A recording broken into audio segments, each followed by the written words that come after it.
The new rank insignia is being donned by the President of the Republic of the Philippines, together with Mrs. Patricia Jane Torre, the spouse of our newly appointed Chief of the Philippine National Police.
The new Persian cap will be given.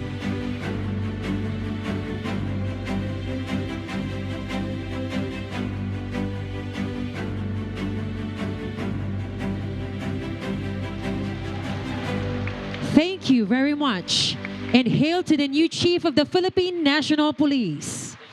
His Excellency Ferdinand R. Marcos Jr., President of the Republic of the Philippines, members of the Cabinet, led by Executive Secretary Lucas Bersamin and Secretary of the Interior and Local Government, Juanito Victor Ceremonial, sir. Officers and personnel of the Philippine National Police, partners in uniform in the Armed Forces of the Philippines, members of the Diplomatic Corps, fellow public servants, friends and my family, my wife Jane, JP, RF, and BF, to everyone joining us from the live stream. And allow me to greet my late father, Master Sergeant Rodolfo M. Torre, 551354 PC. Magandang araw po sa inyong lahat. Today I stand before you as a public servant, humbled by the enormity of the task and inspired by the mission all of us share, to serve and protect the Filipino people with integrity, courage, and compassion. To President Marcos, sir, thank you for entrusting me this responsibility, sir. This is a position of trust, and as a duly elected representative of the Filipino people, you have my full commitment, and I will abide solely by your directive in faithful service to our nation and the strengthening of the Philippine National Police. To General Romel Marbil, sir, thank you for your service and legacy. I and the entire Philippine National Police will build on your efforts and aims to steer our organization forward, grounded in unity and guided by the principles of the rule of law. We recognize that every step we take from today is built on the foundations that you have laid. And to the Filipino people, the very reason for our existence, we, the Philippine National Police, shall work harder to earn and ensure that our communities are safe, your rights are respected, and your trust is earned. I believe that we are ready to deliver on your expectations as we had done in the past. At hindi ako nag-iisa. I stand shoulder to shoulder with the over 220,000 strong and dedicated men and women of the Philippine National Police, each one entrusted with upholding the dignity and honor that our badge represents. As your Chief of the Philippine National Police, in addition and in continuation of the legacy of General Marbil, I will lead with three core pillars. Pillar number one is in compliance to the directive of the President for swift and responsive public service.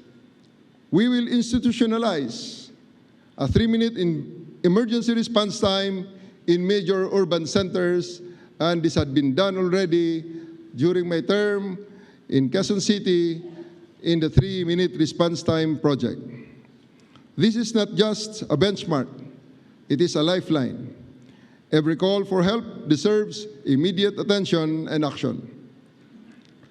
We will be present. Makikita nyo kami sa kalsada, sa komunidad, sa palengke at sa bawat lugar na kinakailangan ng ating presensya para magbigay ng kapanatagan at ng kalooban. Kung nasaan man ang bawat Pilipino, sila ay ligtas. To support this, we must ensure pillar number 2, unity and morale within the ranks. A divided force cannot defend a nation, thus we will strengthen our core from within, guided by discipline, mutual respect, and leadership by example. To our men and women in uniform, we expect the best from you in protecting others. With this expectation, we will also give you the best training, best leadership, best support, and the best opportunity to grow in this institution. Because those who are asked to give all also deserve nothing less in return. Pillar number 3, accountability and modernization. In support of the President's reform agenda and of key pillar number 1 on swift and responsive public service, we will modernize our systems, enhance our investigative tools, and adopt innovative technologies that protect rights while ensuring order. In support of these 3 pillars, I give you these 3 promises. Una, sa buong kapulisan, nandito ako at ako ay lagi niyong kasama. Sabay nating harapin ang lahat ng hamon ng ating organisasyon at sabay nating pangalagaan at itaas ang dangal ng ating uniforme. But I will ask something from you in return of this promise. Sa ilalim ng aking pamumuno, action will be rewarded. Hindi sapat ang pogi points. We will reward those policemen who will work hard on our 3 pillars. Respond to public swiftly, unite and uplift the morale of your fellow public servants, and hold yourself and others within the ranks accountable. Real talk lamang. No need for endorsements under my leadership. Appointments will be based solely on merit, and only the most competent will be entrusted with the right positions in the right places. Deliver excellence in your police work.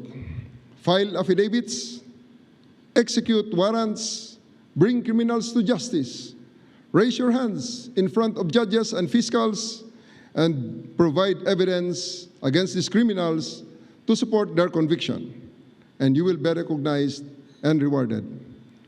Of course, I have to reiterate that all of these actions must be done within the ambit of the law, evidence-based, and rights-respecting. I challenge each and every member of the PNP to be louder than me, not only in words, but also in action. When you're doing extraordinary things for the people, you deserve to be heard and recognized. magubanta sa pagserbisyo nga matinud-anon.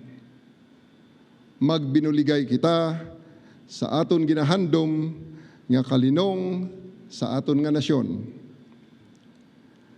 Agtitinulong tayo amang salaknib iti panggilan tayo. Sama-sama nating iangat ang watawat ng isang malinis at tapat na pambansang kapulisyan. Pangalawa, to our foreign guests and residents, we are happy that you have chosen the Philippines to be your second home. I promise that all of our laws apply equally to all, regardless of nationality.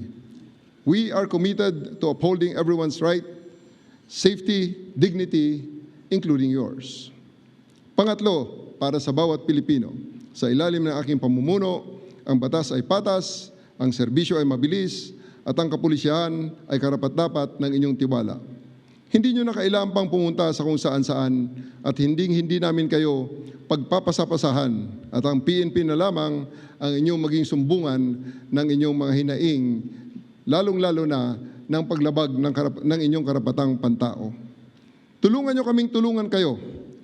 We acknowledge your active partnership in creating the bagong Pilipinas we all dream of at buong puso kaming nagpapasalamat.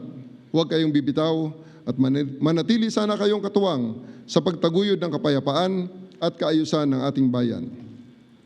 We will strengthen our partnerships with the public so we can better understand local needs and respond to them with empathy and precision. Today marks more than a beginning. It is a defining moment. Thus, let us seize it with unwavering courage, grounded in humility and a relentless commitment to serve the Filipino people with honor, excellence, and integrity. Maraming salamat po. Mabuhay ang pambansang pulisya, mabuhay ang bagong Pilipinas, mabuhay ang sambayanang Pilipino, at sa bagong Pilipinas, ang gusto ng pulis, ligtas ka! Maraming salamat po.